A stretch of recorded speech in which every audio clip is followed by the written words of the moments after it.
Hi, I'm Old Sneelock. Welcome to another episode of Old Sneelock's Workshop.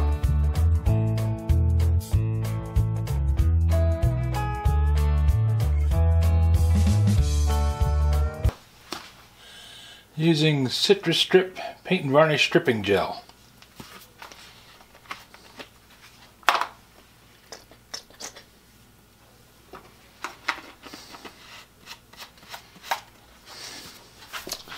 It says, protect hands with chemical resistant gloves and eyes with chemical splash goggles. Shake well, pour into a container and apply with a paintbrush. After 30 minutes, up to 24 hours, scrape a small test area to see if finish is ready for removal. For overnight stripping, after applying, cover application area with plastic until ready to scrape. Gently scrape in direction of wood grain with plastic stripping tool. For stubborn areas, use an abrasive stripping pad dipped into CitriStrip. A toothbrush, toothpick, or stripping brush will help remove old finish buried in recesses. Use a paint stripper wash to loosen remaining residue, then mineral spirits to prepare surface for painting. Surface should be completely clean and dry before refinishing. Well, I've got this gas tank that's got a whole lot of spray paint on it. I painted it last year and it ran, and I didn't like how it looked. So I tried scraping off the paint and it didn't function very well. I'm going to try this CitriStrip and see if it'll take the paint off.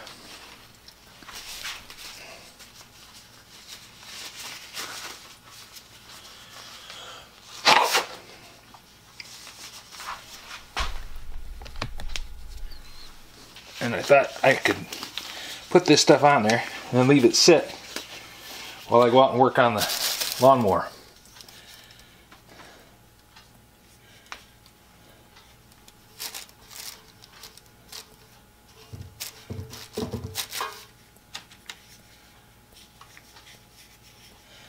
Got this at Walmart.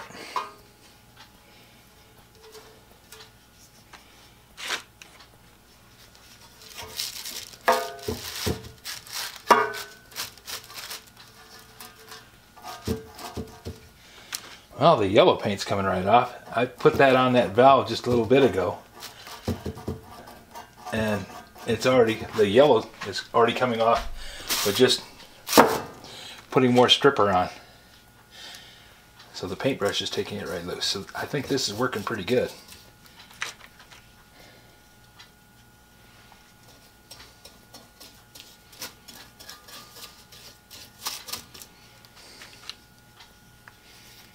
It's a gas tank off that old generator that I've got out in the garage that's been sitting while I did tractor and lawnmower and all kinds of other things, bandsaw. And I just pretty much left it sit. I stopped working on it because I was busy doing other things. So it sat down here on the bench waiting for me to come around and get back to it. And here I am.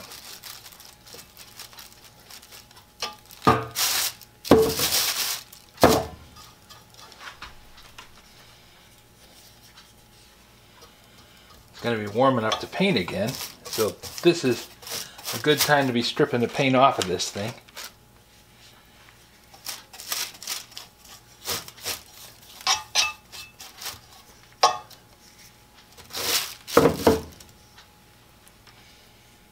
And I'll paint these things individually.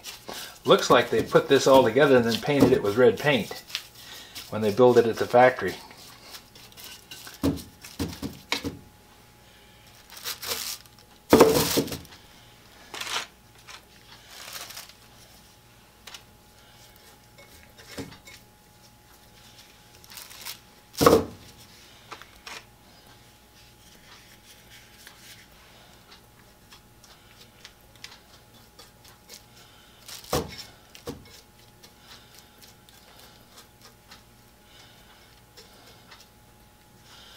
Okay, that's got that. I'll wipe my gloves off a little bit before I do this next step. See if I can do this in a reasonable fashion. It said to put it in a plastic, cover it with plastic. So I'm just going to drop this down into this plastic bag and set it here on the back of the bench. It can just sit there, wrapped up in that bag. Oh, look at that paint coming off. The yellow paint's just peeling right up. That's great.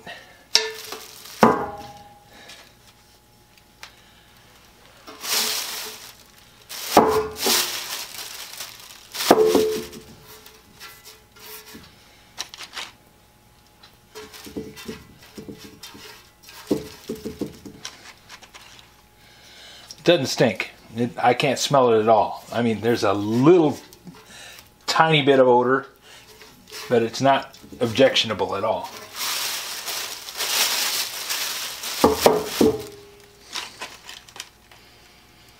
Doesn't appear to be damaging the bag. That was the other thought I had as I was putting the other piece into the bag. I thought, well, what if it dissolves the bag? Well, it doesn't seem to be.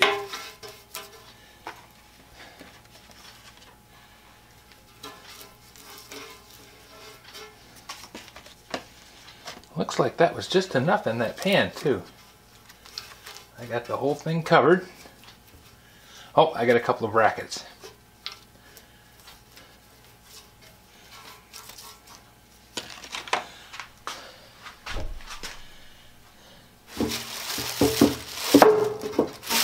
Finger in there.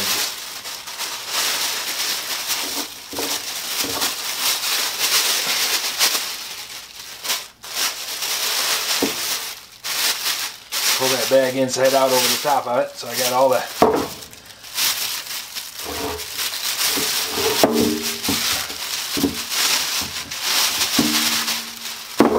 stuff in there.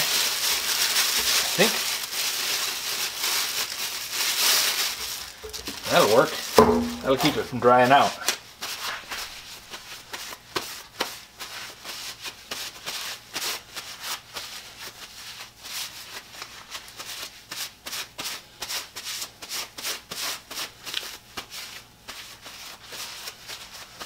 I like that.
I would have been fine with having the overspray, the extra spray on it, but when I put the second coat on, it started curdling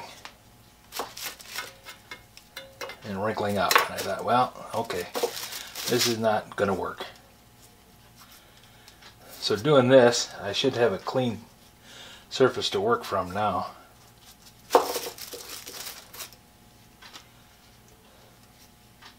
This is cool that it says it can stay on there 24 hours, and putting it in the bag is going to be nice because I can go out and work on the tractor, on the lawnmower, and then come back later tonight when it gets dark out and I can't see in the tractor shed anymore. I can come down here and clean this up.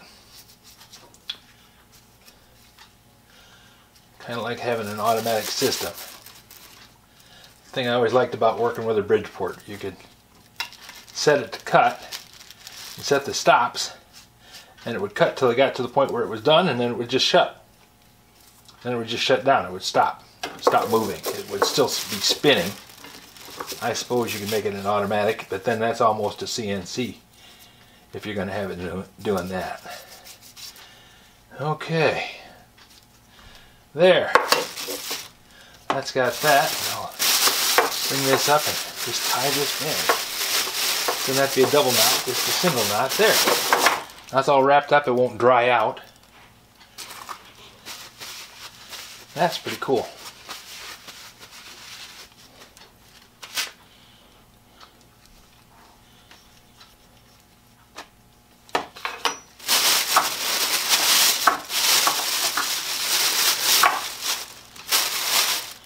Got a little paint on the bottom of this thing. Clean this off with a wire brush, but some of the paint kind of sprayed around and got into spots that didn't want to take them out.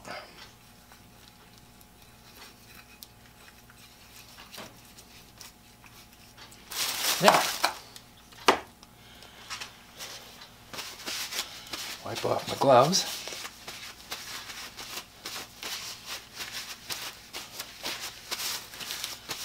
These are 9mm black gloves that I bought a whole box of them at Harbor Freight for very little. Like there's 50 pair in there.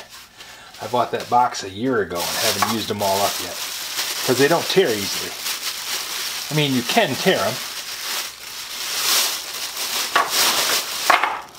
but they're really durable.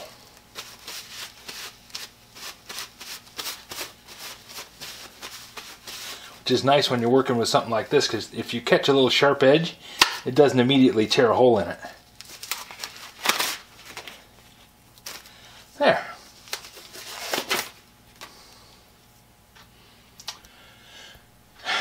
Now we shut things down.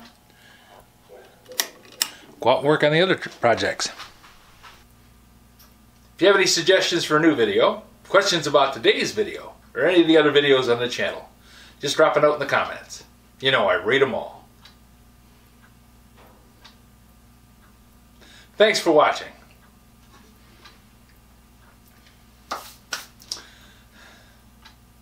This has been a continuation of a job that has been on the back burner now for, well, all winter long.